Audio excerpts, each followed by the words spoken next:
قلم سے یہ تحریر سے دین نہیں پھیلتا، کیا یہ بات صحیح ہے؟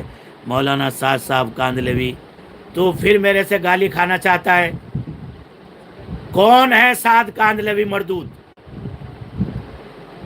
جب تک وہ اکابر منہج صحابہ پر تھا تب تک وہ ہماری پیشانی کا جھومر تھا، ہماری سر کا تاج تھا، دنیا کے بڑے مرکز میں بیٹھا ہوا تھا۔ اور آج جب اس نے قرآن و سنت اور جمہور اور اللہ کے قرآن میں تحریف کر دی، وہ آج ہماری جوتیوں کی نوک کے برابر ہے۔ ہم ایسے اقوال کو اپنی جوتوں کی نوک پہ رکھتے ہیں۔ کیا حیثیت ہے سعد کی؟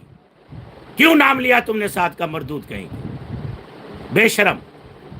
سعد کیا ہے؟ سعد سور مردود ہے۔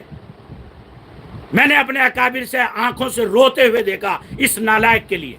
مولی سالم ایک وقت وہ ہوگا کہ اس نالائق کی وجہ سے امت میں فرقہ پڑ جائے گا، اور وہ پڑ گیا۔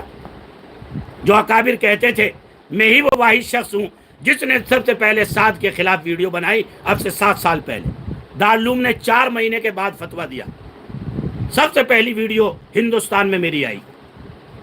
تم اس سے سعد کے بارے میں مسئلہ پوچھتا؟ بے شرم، انڈ بھکت، یہ انڈ بھکت ہیں یہ، یہی اہمیت دے سکتے ہیں ایسے مردودوں کو جو خود مردود ہوں۔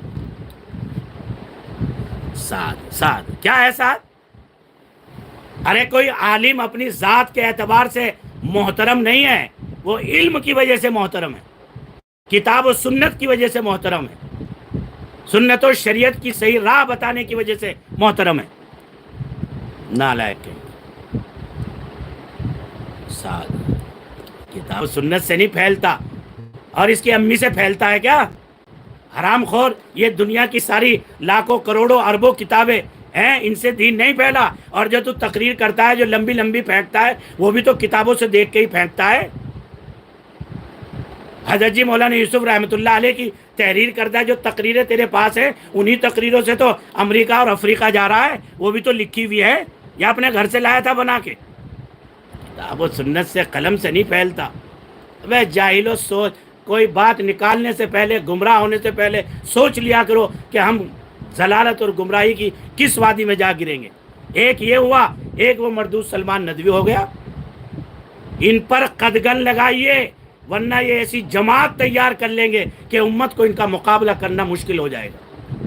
میں آپ سے بھی کہتا ہوں، علماء سے، میں ابھی آپ کو ایک لنک بھیجوں گا، اس مردود کے جو بیانات ہیں گمراہ کن، جو کتاب و سنت کے بالکل خلاف ہیں، ان کی لنک کو عوام میں خوب پھیلائیے، ورنہ ایک ایسا گروہ تیار ہوگا کہ جس کا مقابلہ کرنا امت میں مشکل ہو جائے گا۔ یاد رکھیے یہ بات، فتنے ایسے ہی پھیلتے ہیں۔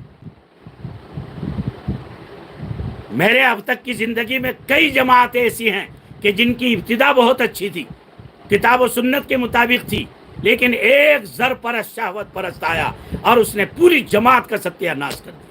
جیسے تبلیغی جماعت کو سعد نے مردود بنا دیا پوری دنیا کی نگاہ میں، سمجھے؟